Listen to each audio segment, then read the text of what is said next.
ओम शांति। सुनते हैं अव्यक्त बाप दादा के 19 जून 70 के मधुर महावाक्य। आज की मुरली का सार है त्रिमूर्ति लाइट्स का साक्षात्कार। आज प्यारे बाबा ने मुरली में बहुत ही सुंदर बात स्पष्ट की। हर बच्चे से कौन सी 3 लाइट्स का साक्षात्कार होना चाहिए। और दूसरा, बाबा ने एक साधन के बारे में पूछा। संकल्पों को ब्रेक लगाने का मुख्य साधन कौन सा है।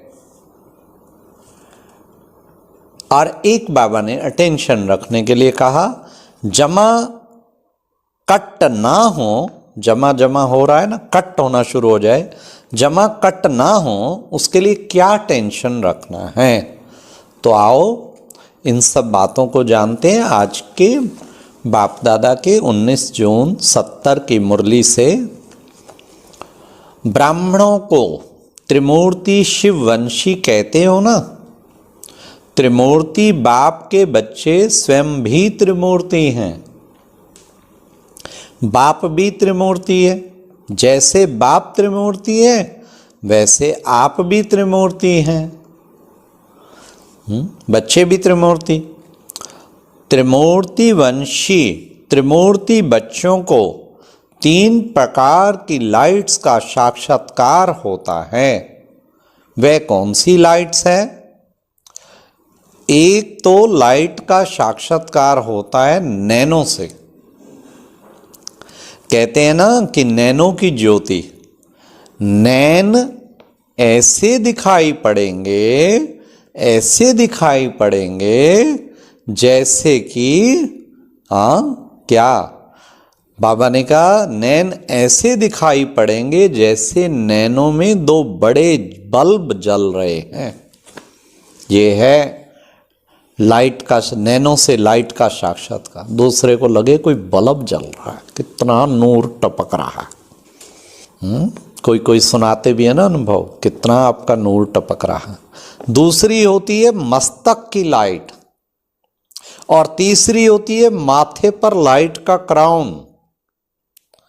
अभी यह कोशिश करना है जो तीनों ही लाइट्स का साक्षात्कार हो।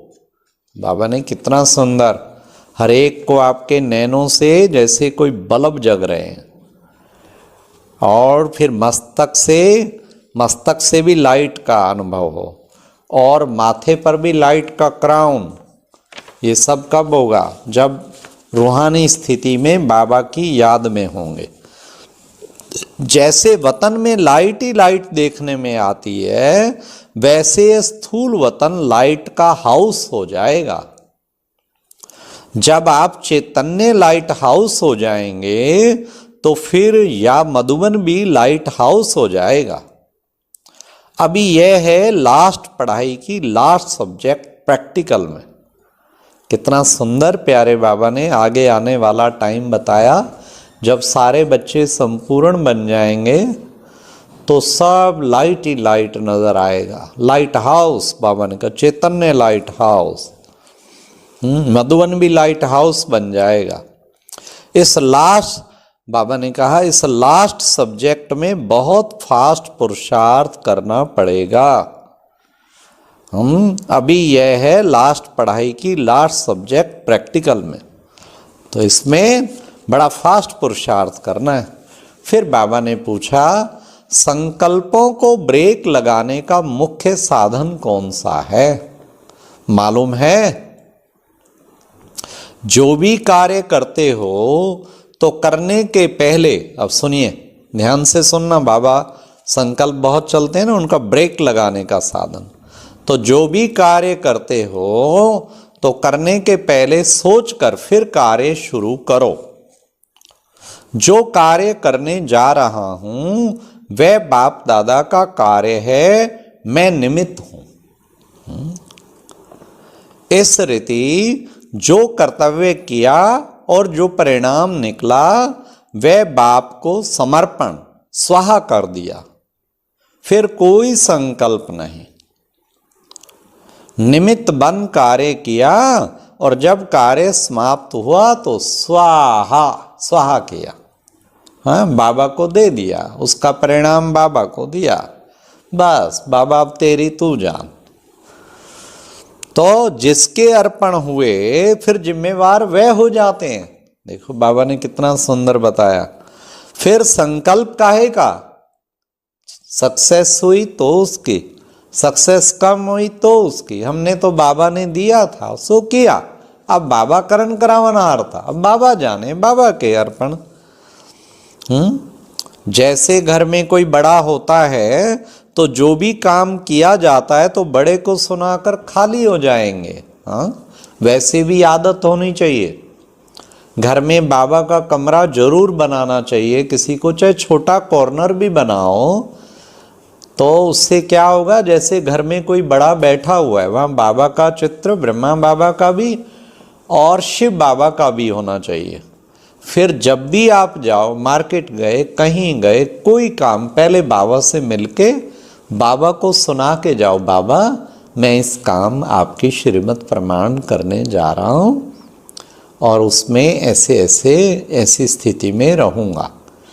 फिर आने के बाद आते ही बाबा से मिलो, बाबा को सारा समाचार दो, बाबा क्या क्या करके आया हूँ और कितनी रूहानी स्थिति में रहा हूँ। ये एक आदत डाल लो। जैसे घर का कोई बड़ा बैठा होता है, आते जाते सारा समाचार उसको दे के जाते हैं। फिर जैसे घर का मालिक आपका बाबा बन जाएगा, आप ट्रस्टी बन गए। तो बाबा का कमरा जिसके घर में नहीं है तो वो ट्रस्टी नहीं हुआ। फिर जिस बाबा ने इतना मकान दिया उसमें एक कमरा तो बाबा का बनाओ। अच्छा कमरा नहीं बनाते, 2 कर्टेन डाल के छोटा सा ही बाबा का रूम बना लो, बहुत छोटा भी बना लो, 2 प्राणी हैं, 2 बैठ जाएं, छोटा सा बाबा का चित्र, उसमें लाइट लाल कुछ सेट करो, योग में भी उसमें बैठो, अमृत वेले भी बैठो। तो घर का जिम्मेवार जैसे बाबा। और जब उम्मीद है आप जल्दी से जल्दी अपने निमित्त दीदी को बुला के बाबा के कमरे की उद्घाटन करवाएंगे। तो बाबा ने कहा जिसके अर्पण हुए फिर जिम्मेवार वह हो जाते हैं। फिर संकल्प काहे का, जैसे घर में कोई बड़ा होता है तो जो भी काम किया जाता है तो बड़े को सुनाकर खाली हो जाएंगे, वैसे ही जो कार्य किया समाचार दिया बस। और एक आदत डाल लो, जैसे गलती हो दिन में भी किसी वक्त घर में, फटाफट बाबा के कमरे में जाओ, ऐसे समझो बैठा हुआ है बाबा। वैसे तो हर वक्त बुद्धि में भी साथ है पर वहाँ एक्स्ट्रा बाबा की मदद है, फटाफट जाके बाबा को सुना के आओ, बाबा फिर फटाफट हल्का करेंगे आपको और आपको कोई बढ़िया सा तरीका बताएंगे। तो वैसे ही जो कार्य किया समाचार दिया बस, अव्यक्त रूप को सामने रख, यह करके देखो। जितना जो सहयोगी बनता है उनको एक्स्ट्रा सहयोग देना पड़ता है। जैसे अपनी आत्मा की उन्नति के लिए सोचते हो, इसी रीति शुद्ध भावना, शुभ चिंतक और शुभ चिंतन के रूप में एक्स्ट्रा मदद दोनों रूप से किसी भी आत्मा को विशेष सहयोग दे सकते हो। किसी को देना चाहो ना, शुभ भावना, शुभ कामनाएं दिल से दो, ये सहयोग होगा। इससे बहुत मदद मिलती है। जैसे कोई गरीब को अचानक बिगर मेहनत प्राप्ति हो जाती है, उस रीति जिस भी आत्मा के प्रति एक्स्ट्रा सहयोग दिया जाता है वह आत्मा भी महसूस करती है हमको विशेष मदद मिली। कहीं ये प्रश्न पूछते रहते हैं, क्या हम स्पेशल किसी को कुछ दे सकते हैं? दे सकते हैं, पर हर वक्त उसका चिंतन नहीं करो। 1 घंटा योग में बैठे हो, पीछे 5 मिनट उस आत्मा को विशेष सकाश दो। ये नहीं कि हर वक्त बाबा का चिंतन छोड़ के उसी का चिंतन करो, नहीं। तो हमको विशेष मदद मिलती है। साकार रूप में भी एक्स्ट्रा कोई आत्मा को सहयोग देने का सबूत करके दिखाया ना। ब्रह्मा बाबा साकार में विश्व किशोर भाई को सारा रात, बहुत अनन्य था ना, बहुत हमारा यज्ञ का, तो बाबा ने उसको बहुत बीमारी थी, बहुत तकलीफ थी, तो सकाश दिया था और उनको फिर नींद आ गई थी, बहुत अच्छा उससे रिलीफ पहुंचा था। जितना जितना आप सूक्ष्म होते जाएंगे उतना यह सूक्ष्म सर्विस भी बढ़ती जाएगी। स्थूल के साथ सूक्ष्म का प्रभाव जल्दी पड़ता है और सदा काल के लिए बाप दादा भी विशेष सहयोग देते हैं। एक्स्ट्रा मदद का अनुभव होगा, मेहनत कम प्राप्ति अधिक। अच्छा, बाप दादा बच्चों से जितना अविनाशी स्नेह करते हैं उतना बच्चे अविनाशी स्नेह रखते हैं। यह अविनाशी स्नेह यही एक धागा है जो 21 जन्मों के बंधन को जोड़ता है। जितना बाबा से स्नेह 21 जन्मों के लिए भाग्यशाली बनना। सो भी अटूट स्नेह, जितना पक्का धागा होता है उतना ही ज़्यादा समय चलता है। यह संगम का समय 21 जन्मों को जोड़ता है। इस संगम के युग का एक एक अब ध्यान से सुनना, कितना टेंशन बाबा खिंचा रहे हैं। इस संगम के युग का एक एक संकल्प, एक एक कर्म 21 जन्म के बैंक में जमा होता है। इतना टेंशन रखकर फिर संकल्प भी करना। हाँ, हमारे संकल्प का भी कितना टेंशन है। जो जो जो करूँगा वह जमा होगा। तो कितना जमा होगा? एक संकल्प भी व्यर्थ ना हो। एक संकल्प भी व्यर्थ हुआ तो जमा कट हो जाता है। तो जमा जब करना होता है तो एक भी संकल्प व्यर्थ ना हो। कितना पुरुषार्थ करना है, संकल्प भी व्यर्थ ना जाए। समय तो छोड़ो, अब पुरुषार्थ इस सीमा पर पहुंच रहा है। जैसे पढ़ाई दिन प्रतिदिन ऊंची होती जाती तो यह भी ऐसे है। बड़े क्लास में पढ़ रहे हो ना। अच्छा, ओम शांति। तो आज की मुरली कितना टेंशन खिंचाया बाबा ने।